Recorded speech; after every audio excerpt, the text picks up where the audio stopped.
ఐమాక్స్లో కూడా సినిమా చూస్తున్నాను. రజనీకాంత్ సినిమా ఎప్పుడు వచ్చినా సరే ఫస్ట్ మార్నింగ్ 8:45కి నేను ఐమాక్స్లో చూస్తాను. ఎందుకంటే నాకు కంపల్సరీ రజనీకాంత్ అంటే అంత ఇష్టం. నేను చాలా మొన్న రజనీకాంత్ పొంగల్ కూడా నేను డ్యాన్స్ చేయడం కూడా జరిగిందన్న. బాగుందన్న, ఎక్సలెంట్ అన్న. రోబో 1 రోబో 3 రికార్డులు కొట్టిద్దన్న. మళ్ళీ నెక్స్ట్ రోబో 3 కూడా రాబోతుందన్న. నిజంగా చెప్పాలంటే రోబో అంటే సూపర్ రజనీకాంత్ అన్న, తిరుగులేదన్న. చాలా బాగుంది, నాకు పిచ్చికల్ నచ్చింది, పిచ్చికల్ నచ్చింది అన్న. అల్ల రజనీకాంత్ ఎస్ అన్న, సూపర్ అన్న. గ్రాఫిక్స్ మాత్రం ఎక్సలెంట్.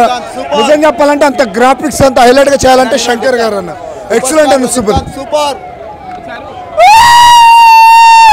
రజనీకాంత్ జిందాబాద్. రజనీకాంత్ పట్టుకుంటావా? సినిమా చాలా బాగుందన్న. నిజంగా చెప్పాలంటే శంకర్ గారి డైరెక్షన్లో రజనీకాంత్ నిజంగా రోబో అంటే మన రజనీకాంత్ అన్న ఇంత హైలైట్గా ఉంటుంది చెప్పేసి, ఇంత ఎక్సలెంట్గా ఉంటుందని చెప్పేసి నేను అసలు కలగలేదు. నాకు ధైర్యం. ఓకే అంతే అంతే. 1 బాగుందన్న, 1 కంటే 2 కూడా సూపర్ డూపర్ హిట్ అన్న, తిరుగులేదన్న.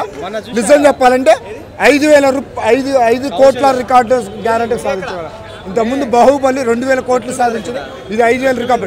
నిజం చెప్పాలంటే ఇంత హైలైట్గా తీయటం అనేది శంకర్ గారి వల్ల. సూపర్ అన్న, ఎక్సలెంట్ అసలు. నిజంగా ఒక సృష్టి ధర్మాలు ఒకటి ఆడ ఉండాలి, ఒకటి మగ ఉండాలి, ఒకటి నువ్వు ఉండాలి, 2 నేను ఉండాలి. ఆ 2 ఉంటేనే బాగుంటుంది. లేదు లైట్గా పొలిటికల్ అన్న. నిజం చెప్పాలంటే చాలామందికి తెలియని విషయం ఏంటంటే పొలిటికల్ విషయం పొలిటికల్దే, సినిమా విషయం సినిమాది. ఎందుకంటే సినిమాకి పొలిటికల్కి సంబంధం ఉండదు. ఎందుకంటే ఇంట్లో అన్నం తినేప్పుడు కుటుంబంలో 4 ఉంటాం, ఒక్కొక్కరు ఒక్కొక్క టైప్లో తింటారు. అందరూ ఒకలాగా తిన్నారు కన్నా అలాగనే దేనికి ఇష్టం దానికి, మగ ఎలాగనే ఆడ ఎలాగనే 2.